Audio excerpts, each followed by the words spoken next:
মনোনয়ন বাণিজ্য আমাদের দেশে হবে না যদি দলগুলি গণতন্ত্র প্র্যাকটিস করে। আপনারা দেখুন, আমাদের এখানে স্টেজে নাসির রয়েছে ছাত্র দলের। গণতান্ত্রিক প্রক্রিয়াতেই কিন্তু আমাদের প্রত্যেকটি ওয়ার্ড কমিটি, ইউনিয়ন কমিটি, থানা কমিটি, উপজেলা কমিটি, ডিস্ট্রিক্ট কমিটি প্রত্যেকটি আমাদের গণতান্ত্রিক প্রক্রিয়া হচ্ছে। এই গণতান্ত্রিক প্রক্রিয়াতে যারা নেতৃত্ব দিবে তারাই দল থেকে মনোনয়ন পাওয়ার যোগ্যতা অর্জন করে।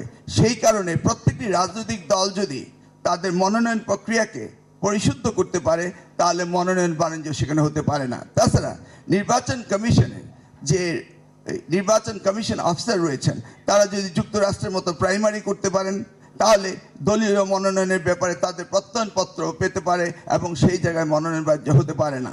অতএব নির্বাচন কমিশনের এই সলিউশনটা রয়েছে, কারণ উন্নত বিশ্বে অর্থাৎ আমেরিকাতে আমরা দেখেছি প্রাইমারি ইলেকশন রয়েছে, সেখানে কোনো মনোনয়ন বাণিজ্য হয় না। এই বিষয়টি নিয়ে আমার মনে হয় তারা ভেবে দেখতে পারে এবং আমাদের দল থেকে সুনিশ্চিত আমরা বলতে পারি যে এই দলে গণতন্ত্র রয়েছে, সেই জন্য মনোনয়ন বাণিজ্যের কোনো প্রশ্নই আসে না।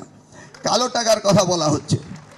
কালো টাকা যদি আমরা দেখেছি এবং আমরা সেটা দেখেছি নির্বাচন কমিশন থেকেই এই বড় বড় মনস্টাররা তৈরি হচ্ছে। অর্থাৎ নির্বাচন কমিশন থেকে যারা এমপি হয় তারা সেই সার্টিফিকেট নিয়েই আমাদের দেশকে মানি লন্ডারিং হতে শুরু করে দেশকে লুট করেছে। সেই ক্ষেত্রে যারা নির্বাচনে অংশগ্রহণ করবে, প্রতিদ্বন্দ্বিতা করবে, এই ধরনের ব্যক্তিরা যদি তারা দুদক থেকে আগাম প্রত্যয়নপত্র নিতে পারেন, অর্থাৎ এমন কোনো প্রভিশন যদি নির্বাচন কমিশন করেন যে মনোনয়ন প্রত্যাশীরা দুদক থেকে পূর্বেই তারা প্রত্যয়নপত্র নিবে, তাহলে দুদক তাদেরকে ভেরিফাই করবে যে তারা কিভাবে কালো টাকা অর্জন করেছে বা তাদের প্রত্যয়নপত্র দিবে কি দিবে না, দুদক দিবে। দুদক যদি প্রত্যয়নপত্র দেয় তাহলে তারা নির্বাচনে অংশগ্রহণ করতে পারে। এটা 3 নম্বর। উনি বলেছেন সুষ্ঠু নির্বাচন করা একটা অসম্ভব ব্যাপার হয়ে দাঁড়িয়েছে।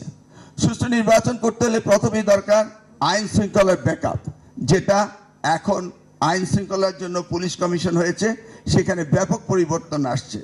আর দ্বিতীয়টি হচ্ছে presiding officer, pulling officer, assistant presiding officer, polling agent, pulling officer, এদেরকে কোনো অবস্থায় কোনো দলের সদস্যকে নিয়োগ দেওয়া যাবে না। আমরা দেখেছি নির্বাচনগুলিতে এই প্রিসাইডিং অফিসার, পুলিং অফিসার তারা সেই জায়গাটিতে এই নির্বাচনের সময় তারা অনেকটা এই নির্বাচনের রিগিংয়ের কাজ করে। নির্বাচন কমিশন যদি সঠিকভাবে একটি রূপরেখা তৈরি করে এবং সেটা যদি তারা সাবমিট করে এবং সেটা পাবলিক হিয়ারিংয়ের মধ্য দিয়ে যদি আসে, আমি নিশ্চিত যে আগামী দিনে একটি সুষ্ঠু নির্বাচন হতে পারবে, এটা আমার দৃঢ় বিশ্বাস। আমি এই কেয়ারটেকার গভর্নমেন্টকে অনুরোধ করব, ওনারা যদি রাজনৈতিক দলগুলোর সাথে একটু আলোচনা করেন ঘন ঘন, তাহলে মানুষের সকল কথা বুঝতে পারবেন, জনগণের কাছে যেতে পারবেন।